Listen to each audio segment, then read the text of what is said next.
ரெடிமேடில் material வாங்கும்போது சில ட்ரெஸ்ஸஸில் neck டிசைன்ஸோடு வந்துடும். ஸோ அந்த நெக் டிசைன் பார்த்தீங்கன்னாக்கா நெக்கோட வித்து ரொம்பவே அதிகமாக இருக்கும். அப்படி இருக்கும்போது அப்படியே ஸ்டிச் பண்ணோன்னா நமக்கு ஷோல்டர் ஃபால் அதிகமாக வரும். கழுத்தோட அகலம் ரொம்ப பெருசாக இருக்கும். அந்த ப்ராப்ளம் இல்லாமல் இருக்கிறது எப்படின்றது இதில் பார்க்கலாம். ஸோ எனக்கு தேவை 2.5 இன்ச்சஸ் தான்.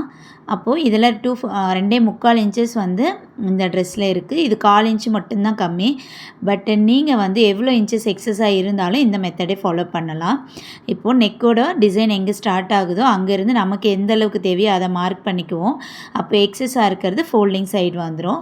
ஸோ இப்போ என்ன பண்ணணும்னா நம்ம ப்ளவுஸில் டாட் பிடிக்கிற மாதிரி நம்ம எது ரெடி அளவு மார்க் பண்ணுமோ அங்கேருந்து கிராஸாக ஒரு ஸ்டிச்சிங் போட்டுருவோம். இப்போ நீங்கள் அப்படியே திருப்பி டேப் வச்சு அளந்து பாருங்கள். உங்களோட நெக்குக்கு தேவையான அந்த நெக்கோட வித்து கிடச்சிருக்கும். ஏன்னா எல்லாவோட பாடி ஷேப்ஸுக்குமே வந்து ஒரு நெக் வித்து சேஞ்சஸ் ஆகும். ஸோ இது ஒர்க் அவுட் ஆகும். ட்ரை பண்ணுங்கள்.